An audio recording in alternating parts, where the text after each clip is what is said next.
Fala galera, sejam bem-vindos ao Mitocôndria. E hoje é dia de aula de Química e o tema de hoje é Teoria Atômica.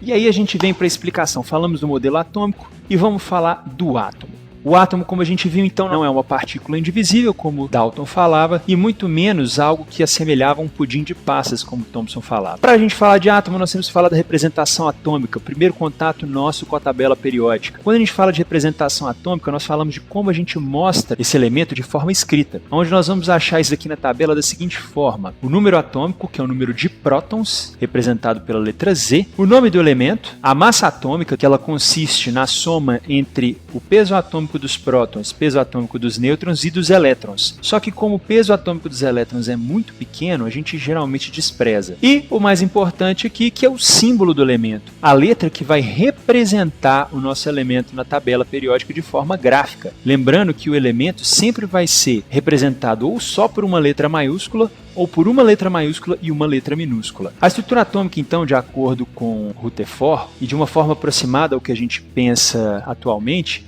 ela se dá dessa forma: o núcleo, que vai ter o próton junto com os nêutrons, e em volta dele a eletrosfera, onde estarão os elétrons rodando. E cada camada vai possuir uma quantidade máxima de elétrons que ela pode carregar. Atualmente nós conhecemos 7 camadas: a camada K, a camada L, a camada M, N, O, P e Q. Professor, por que não deu o nome de A, B, C, D? Isso foi apenas uma convenção, começou-se pela camada K, depois L, M, N, O, P e Q. Não vem ao caso para a gente agora. O número máximo de elétrons que a camada K pode suportar é 2. Então passou 2, ela não aguenta mais e os elétrons vão ser dispostos em um outro nível. Na segunda camada, o número máximo é 8, na terceira 18, quarta camada 32, quinta 32, sexta camada 18 e sétima 8 elétrons. Esse é o número máximo. Não quer dizer que os átomos sempre usarão o número máximo de elétrons, até porque, se ele tiver 8 elétrons, por exemplo, que é o caso do oxigênio, vamos pegar o mesmo exemplo lá, ele vai ter a primeira camada com 2 e a segunda camada só vai sobrar 6, coloca 6. Ah, mas cabe 8. Não tem problema, ele só tem 6. É a mesma coisa de eu pegar uma garagem para 5 carros, mas eu só tenho um carro. Eu vou conseguir colocar 5 carros numa garagem se eu só tenho um? Não, né?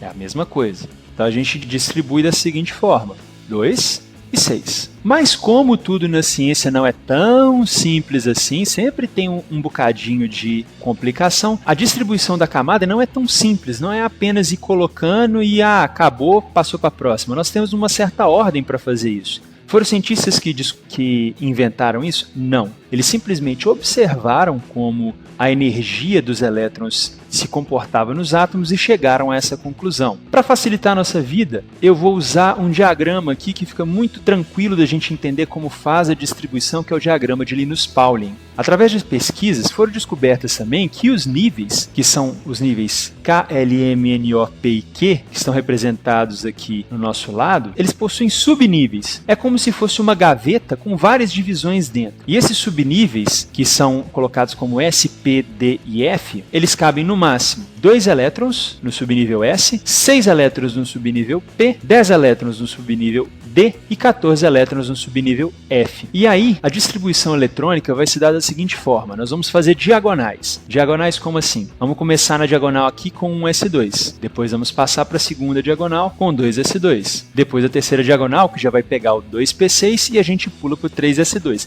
Por enquanto tá normal, né? Fica fácil. Daqui a pouco vocês vão entender por que não é tão fácil assim. Próxima diagonal, eu já vou para o 3P6 e ao invés de vir aqui para o 3D10, para a subcamada 3D10, nós vamos lá para 4S2, porque ela vai possuir menos energia e tudo na vida tende a menor uso de energia possível. Vocês vão ver isso ainda em física. A natureza ela tenta sempre usar o mínimo de energia para manter as coisas dela. Depois do 4S2, a gente volta lá em cima, chegou lá no 5S2, vamos lá no 4D10 até o 6S2 na mesma diagonal e assim por diante até completar a distribuição. Vou usar um exemplozinho aqui que vai ser o exemplo do iodo.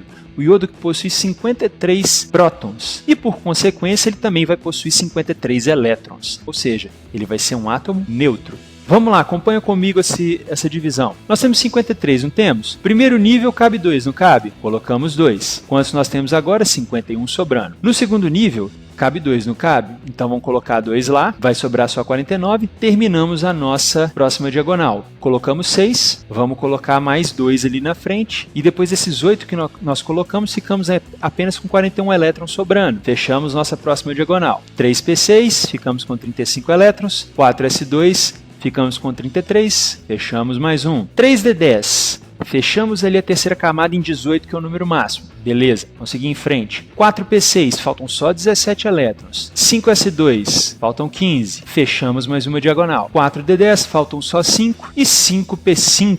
Pessoal, mas não é 5p6 não? Não, 5p5. A gente não tinha só 5 elétrons? Justamente, colocamos 5, era o que precisava. Vamos ver se fechou ali. 2 na primeira é o máximo, 8 na segunda é o máximo, tá ok.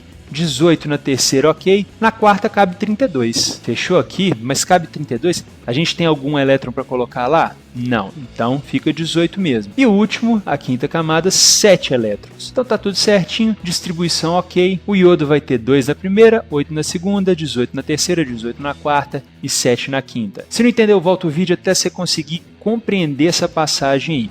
É um pouquinho complicado pelo número de setas que você está vendo, mas depois você pega a manha fica bem tranquilo. Esses outros níveis aqui a gente pode retirar e assim fica a distribuição. Os elementos na natureza eles têm uma capacidade engraçada de parecer uns com os outros. E quando isso acontece, nós chamamos esses elementos de isótopos, isótonos e isóbaros. Essa é uma classificação que vai acontecer quando nós temos variantes de um mesmo elemento químico ou de elementos químicos diferentes que se parecem.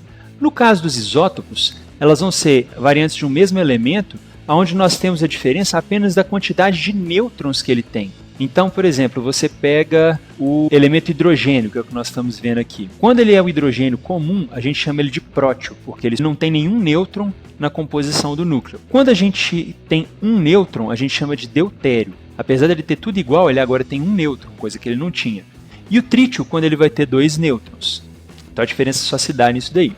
Isótonos, com N de nariz, são átomos que vão diferir no número atômico, ou seja, o número de próton, e no número da massa, porém eles vão ter o mesmo número de nêutrons, que é o caso do bório e do carbono. E os isóbaros são aqueles átomos de diferentes elementos, que vão ter diferentes números atômicos, mas que têm o mesmo número de massa, como é o caso ali do carbono e do nitrogênio, ou do argônio e do cálcio, que vão ter o número de massa 40, porém vão ter as outras variáveis ali diferentes. Essa parte de isótopo, isótono e isóbaro é só um adendo aí, não precisa se preocupar demais com isso não, mas é algo que muitas vezes vocês podem se deparar em textos, em livros, em exercícios. Beleza? Se gostou, dá um like, compartilha com a galera, inscreve aí para você ficar por dentro de tudo mais que vai entrar no nosso canal. Um abraço e até mais!